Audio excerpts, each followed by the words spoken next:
Io intanto auguro a tutti che questo sia il primo e l'ultimo Natale che viviamo in questa condizione di tristezza e soprattutto di restrizioni, di mancanza di libertà e di grande preoccupazione a causa di questo incubo che si chiama Covid.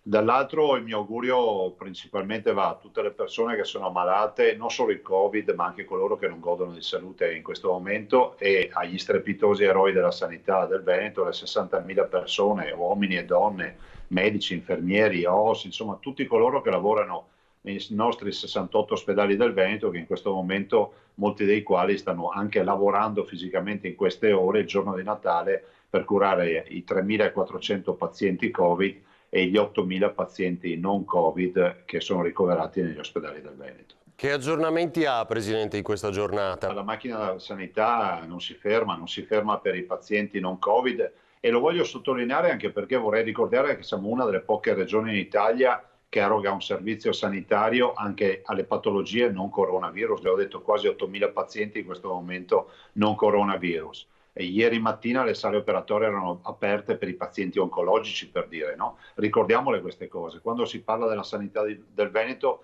varrebbe la pena forse di ricordare a tutti che la qualità di una sanità la si vede proprio dalla capacità di prendere in carico e in cura i pazienti. Ecco, noi pazienti che siano Covid o non Covid li abbiamo fino ad ora presi in carico tutti.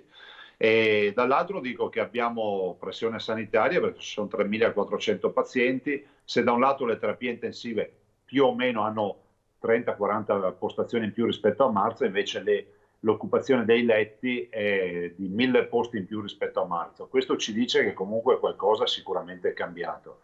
Stiamo procedendo velocissimamente con la dottoressa Ricci, che è il direttore dell'Istituto Zooprofilattico, con tutta la sua squadra, a sequenziare molti campioni di virus per capire anche che mutazioni ci sono state e se c'è anche la variante inglese. È la giornata in cui ha passato il Brennero il vaccino, il primo convoglio, l'abbiamo visto, questo furgone che porta in Italia il vaccino Pfizer. Insomma, sono davvero ore importanti. Questo è appunto è un messaggio di speranza, cosa possiamo dire comunque ovviamente nella libertà, questo lo ricordiamo, non c'è nessun obbligo e il vaccino è arrivato in Italia, no Presidente? E guardi, intanto ha fatto bene, dottor Avarino, ricordare che il vaccino è obbligatorio, quindi eviterei, come al solito, di fare polemiche su tutto. Quindi i cittadini che vorranno sottoporsi alla vaccinazione hanno il diritto di avere una risposta. Dopodiché si inizierà con una vaccinazione simbolica il 27, quindi fra un paio di giorni i vaccini arrivano direttamente all'azienda ospedaliera di Padova, poi verranno distribuiti a tutte le ULSS. Sono solo 875 dosi per il Veneto, sono nulla, però è la giornata della vaccinazione a livello europeo. Dopodiché dal 28 arriveranno altri lotti e da lì si inizierà, ovviamente con priorità agli anziani e ai 30.000 anziani delle case di riposo. Abbiamo 300 case di riposo con 30.000 anziani e 30.000 operatori e parimenti ovviamente con la stessa priorità tutti gli operatori del mondo della sanità che vorranno vaccinarsi e poi a seguire le diverse fasce d'età in base ovviamente alla categoria a rischio e quello che è stabilito dal piano di sanità pubblica. Poco fa citavo anche quelle minacce ricevute in questi giorni, che sono stati momenti di tensione. L'abbiamo vista convinto ovviamente a continuare il proprio lavoro, però allo stesso tempo un po' colpito, contento probabilmente della tantissima solidarietà ricevuta. Insomma, vuole spendere un pensiero anche per questo? Ma guardi, intanto le dico che io non mi aspettavo la solidarietà che ho ricevuto e sto ricevendo, cioè per dire gli auguri di oggi sono tutti in quella direzione e quindi grazie di cuore a tutti perché non riuscirò a rispondere a tutti. E dall'altro, guardi, io penso che ci sia un po' un combinato disposto. Intanto è comprensibile che ci siano persone arrabbiate, è comprensibile che ci siano persone che hanno difficoltà, pensi a chi magari ha un disabile in casa, che vede che i progressi acquisiti nei mesi prima del Covid poi se ne vanno tutti perché c'è la chiusura delle scuole, non c'è più il sostegno, non c'è più le attività, la palestra per chi doveva fare fisioterapia. E chi perde il lavoro, sono 60.000 persone che hanno perso il lavoro, chi comunque va in difficoltà, pensi ai genitori separati o agli anziani che hanno bisogno di cure.